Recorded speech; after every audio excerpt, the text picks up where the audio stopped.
ಎಲ್ಲರಿಗೂ ನಮಸ್ಕಾರ. ನಾನು ನಿಮ್ಮ ಚೆನ್ನ. ಈ ಒಂದು ವಿಡಿಯೋದಲ್ಲಿ 8ನೇ ತರಗತಿ ಸಮಾಜ ವಿಜ್ಞಾನ ಪಠ್ಯಪುಸ್ತಕ ಪರಿಷತ್ 2024 ಭಾಗ 2 ಪುಸ್ತಕ ಇದು. ಈ ಒಂದು ಭಾಗ 2 ಪುಸ್ತಕಗಳಲ್ಲಿ ನಾವು ನೋಡಿದರೆ ಇಲ್ಲಿ ನಾವು ಪ್ರೀವಿಯಸ್ ಕ್ಲಾಸ್ ನಲ್ಲಿ ಯಾವೆಲ್ಲ ತಿಳಿದಿದೆ ನೋಡಿ. ಇಲ್ಲಿ 16-17ನೇ ಅಧ್ಯಾಯ ಅಂತ ಇದೀನಿ, ಅದಾನಂತರ 22ನೇ ಅಧ್ಯಾಯ ಅಂತ ಇದೀನಿ ಅಭ್ಯಾಸದಲ್ಲಿ, ಮತ್ತೆ ಅದಾನಂತರ 24ನೇ ಅಧ್ಯಯನ, ಇಲ್ಲಿ 26ನೇ ಅಧ್ಯಯನ. ಈ ಒಂದು ತರಗತಿಯಲ್ಲಿ ನಾವೇನ್ ತಿಳ್ಕೊಳ್ತಾ ಇದ್ರಿಂದ ಇಲ್ಲಿ ಅರ್ಥಶಾಸ್ತ್ರ ಅಂತ ಇದೆಯಾ, ಅರ್ಥಶಾಸ್ತ್ರದಲ್ಲಿ 28ನೇ ಅಧ್ಯಯನ ಅರ್ಥಶಾಸ್ತ್ರದ ಮೂಲ ಪರಿಕಲ್ಪನೆಗಳನ್ನು ನೋಡ್ತಾ ಇದೀವಿ. ಓಕೆ, ಹಾಗಾದ್ರೆ ಅರ್ಥಶಾಸ್ತ್ರದ ಅಧ್ಯಯನ 28, ಅರ್ಥಶಾಸ್ತ್ರ ಮೂಲ ಪರಿಕಲ್ಪನೆಗಳು ಈ ಒಂದು ಅಧ್ಯಯನದಲ್ಲಿ ಅಭ್ಯಾಸಗಳು ಒಂದೊಂದಾಗಿ ತಿಳಿತಾ ಹೋಗೋಣ.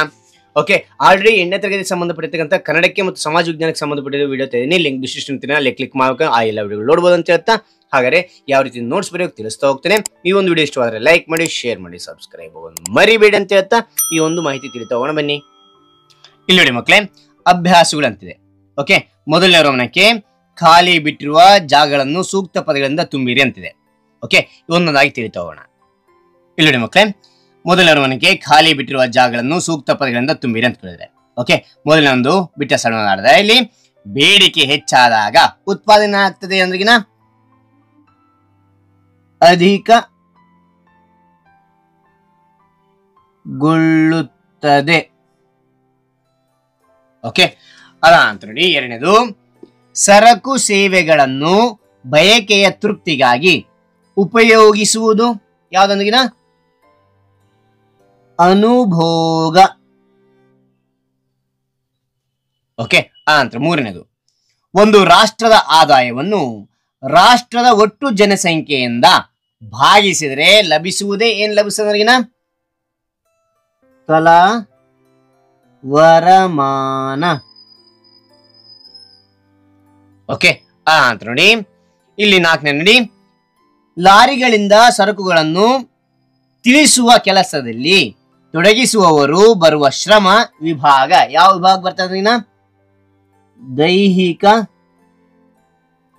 ಶ್ರಮ ಇದರಲ್ಲಿ ಬರ್ತಾರೆ ಇವರು. ಓಕೆ, ನಂತರ 5ನೇ ನೋಡಿ, ಶಾಲೆಗಳಲ್ಲಿ ಮಕ್ಕಳಿಗೆ ವಿದ್ಯಾಭ್ಯಾಸ ನೀಡುವ ಶಿಕ್ಷಕರು ಈ ಶ್ರಮಕ್ಕೆ ಉದಾಹರಣೆ. ಯಾವ ಶ್ರಮಕ್ಕೆ ಅಂದ್ರಿಗಿನ ಮಾನಸಿಕ ಶ್ರಮ. ಓಕೆನಾ?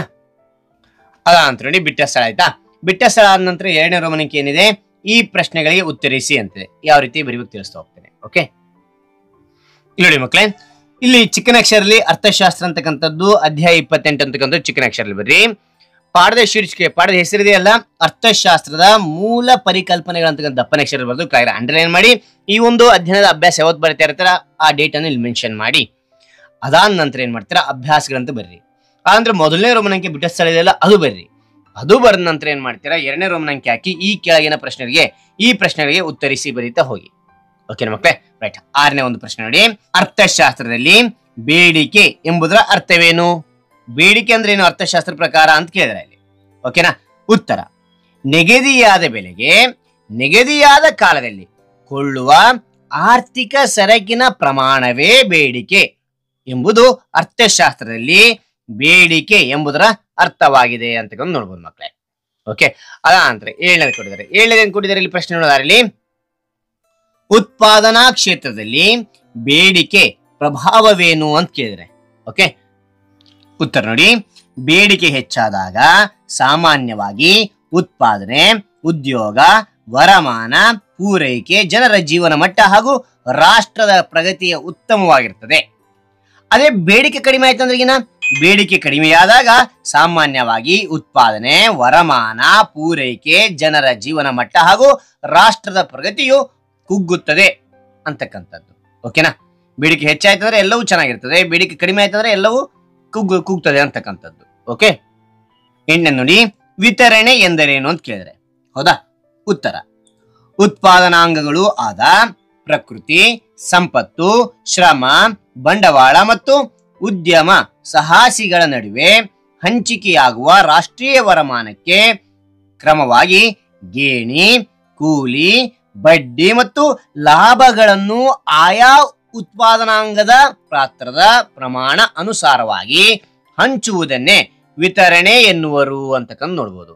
ಓಕೆ, 9ನೇ ನೋಡಿ, ವಿತರಣೆ ಸಮರ್ಪಕ ರೀತಿಯಲ್ಲಿ ಮಾಡುವ ಬಗೆ ಹೇಗೆ ಅಂತ ಕೇಳಿದ್ರೆ. ಓಕೆ, ಉತ್ತರ ಇಲ್ಲಿ ಪಾಯಿಂಟ್ ನಿಮಗೆ ತಿಳಿಸ್ತಾ ಹೋಗಿದ್ದೀನಿ. ಆಯಾ ಉತ್ಪಾದನಾಂಗದ ಪಾತ್ರದ ಪ್ರಮಾಣ ಅನುಸಾರವಾಗಿ ವಿತರಣೆ ಆಗಬೇಕು. ಬೇಡಿಕೆ ಮತ್ತು ಪೂರೈಕೆಗಳ ನಡುವೆ ಸಮತೋಲನ ಕಾಪಾಡಿಕೊಳ್ಳಬೇಕು. ಉತ್ಪಾದನಾ ಕಾರ್ಯಕ್ಕೆ ಅಡ್ಡಿ ಆತಂಕಗಳು ಉಂಟಾಗದಂತೆ ಇರಬೇಕು ಅಂತಕ್ಕಂಥದ್ದು. ಯಾವ ಉತ್ಪಾದನಾ ಅಂಗಕ್ಕೂ ಪ್ರಾಶಸ್ತ್ಯವೂ ಇರಬಾರದು, ನಿರ್ಲಕ್ಷ್ಯವೂ ಇರಬಾರದು. ಇದು ಆರ್ಥಿಕ ವ್ಯವಸ್ಥೆಯ ಸಮತೋಲನದ ಬೆಳವಣಿಗೆಗೆ ಅಗತ್ಯ ಅಂತಕ್ಕಂಥದ್ದು. ಓಕೆ, 10ನೇ ನೋಡಿ, ರಾಷ್ಟ್ರೀಯ ವರಮಾನ ಮತ್ತು ತಲವರಮಾನದ ವ್ಯತ್ಯಾಸಗಳನ್ನು ತಿಳಿಸಿ ಅಂತ ಹೇಳಿದ್ರೆ. ಹೌದಾ, ಇಲ್ಲಿ ರಾಷ್ಟ್ರೀಯ ವರಮಾನದ ಪಾಯಿಂಟ್ಸ್ ಬರಿತಾ ಹೋಗ್ತೇನೆ, ಇಲ್ಲಿ ತಲವರಮಾನದ ಪಾಯಿಂಟ್ಸ್ ನಾನು ಬರಿತಾ ಹೋಗ್ತಾ ಇದ್ದೇನೆ. ಓಕೆ, ಇಲ್ಲಿ ರಾಷ್ಟ್ರೀಯ ವರಮಾನ ಅಂದ್ರೆ ಮೊದಲು ತಿಳಿತಾವಣ. ಒಂದು ರಾಷ್ಟ್ರವು ಒಂದು ವರ್ಷದ ಅವಧಿಯಲ್ಲಿ ಉತ್ಪಾದಿಸಿದ ಒಟ್ಟು ಸರಕು ಸೇವೆಗಳ ಮೊತ್ತವನ್ನು ರಾಷ್ಟ್ರೀಯ ವರಮಾನ ಎಂದು ಕರೆಯಲಾಗುತ್ತದೆ ಅಂತಕ್ಕಂಥದ್ದು. ಅದೇ ತಲವರಮಾನ ಅಂದ್ರಿನ, ತಲವರಮಾನವು ಒಂದು ರಾಷ್ಟ್ರದ ಆದಾಯವನ್ನು ಆ ದೇಶದ ಒಟ್ಟು ಜನಸಂಖ್ಯೆಯಿಂದ ಭಾಗಿಸಿದರೆ ತಲವರಮಾನ ಲಭಿಸುತ್ತದೆ ಅಂತಕ್ಕಂಥದ್ದು. ಓಕೆ, ಅಂದ್ರೆ ನೆಕ್ಸ್ಟ್ ಪಾಯಿಂಟ್ ನೋಡಿ, ಉತ್ಪಾದನೆ ಹೆಚ್ಚಿದರೆ ರಾಷ್ಟ್ರೀಯ ವರಮಾನವು ಹೆಚ್ಚುತ್ತದೆ, ರಾಷ್ಟ್ರೀಯ ವರಮಾನ ಹೆಚ್ಚಿದರೆ ತಲವರಮಾನವು ಹೆಚ್ಚಾಗ್ತದೆ ಅಂತಕ್ಕಂಥದ್ದು. ಅಂದ್ರ ಹೆಚ್ಚುತ್ತಿರುವ ರಾಷ್ಟ್ರೀಯ ವರಮಾನ ರಾಷ್ಟ್ರದ ಅಭಿವೃದ್ಧಿ ಮತ್ತು ಜನರ ಜೀವನದ ಮಟ್ಟವನ್ನು ತೋರಿಸುತ್ತದೆ ಅಂತಕ್ಕಂಥದ್ದು. ತಲವರಮಾನದಲ್ಲಿ ತಲವರಮಾನವನ್ನು ಹೋಲಿಸಿ ನೋಡುವುದರಿಂದ ಆಯಾ ರಾಷ್ಟ್ರಗಳ ಆರ್ಥಿಕ ಪರಿಸ್ಥಿತಿ ಮತ್ತು ಜನರ ಜೀವನ ಮಟ್ಟ ಅರಿವಾಗುತ್ತದೆ ಅಂತಕ್ಕಂಥದ್ದು. ಓಕೆ, 11ನೇ ಶ್ರಮದ ಮಹತ್ವವೇನು ಅಂತ ಕೇಳಿದ್ರೆ. ಓಕೆ, ಉತ್ತರ ಇಲ್ಲಿ ಪಾಯಿಂಟ್ ನಿಮಗೆ ತಿಳಿಸ್ತಾ ಹೋಗ್ತೇನೆ. ಶ್ರಮಿಸಬೇಕು, ಗಳಿಸಬೇಕು, ಜೀವನ ಮಟ್ಟವನ್ನು ಉತ್ತಮ ಪಡಿಸಿಕೊಳ್ಳಬೇಕು ಎನ್ನುವುದು ಮಾನವ ಸಹಜ ಗುಣ. ಶ್ರಮ ದೈಹಿಕವಾಗಿಯೂ ಇರಬಹುದು, ಇಲ್ಲ ಮಾನಸಿಕವಾಗಿಯೂ ಇರಬಹುದು. ದೈಹಿಕ ಶ್ರಮಕ್ಕೆ ದೈಹಿಕ ಶಕ್ತಿ ಅಗತ್ಯ, ಮಾನಸಿಕ ಶ್ರಮಕ್ಕೆ ಬುದ್ಧಿಶಕ್ತಿ ಅಗತ್ಯ. ನೆಕ್ಸ್ಟ್ ಪಾಯಿಂಟ್ ನೋಡಿ, ದೈಹಿಕ ಶ್ರಮ ಕೀಳು, ಮಾನಸಿಕ ಶ್ರಮ ಮೇಲು ಎಂಬ ಕೆಟ್ಟ ಭಾವನೆ ಇರಬಾರದು. ಓಕೆನಾ, ಅಂತ ಭಾವನೆಗಳು ಇರಬಾರದು. ಅಂತ ನೋಡಿ, ಎರಡೂ ವರ್ಗದ ಕೆಲಸಗಾರರಿಗೂ ಸಮಾನ ಗೌರವ ಇರಬೇಕು. ಮೇಲು ಕೀಳು ಎಂಬ ಭೇದ ಭಾವಗಳನ್ನು ಬಿಟ್ಟು ತನಗೆ ಲಭಿಸಿದ ಉದ್ಯೋಗವನ್ನು ಮಾಡಲು ಸಿದ್ಧರಾಗಿರಬೇಕು. ಓಕೆ, ಸಿದ್ಧರಾಗಬೇಕು ಅಂತಕ್ಕಂಥದ್ದು.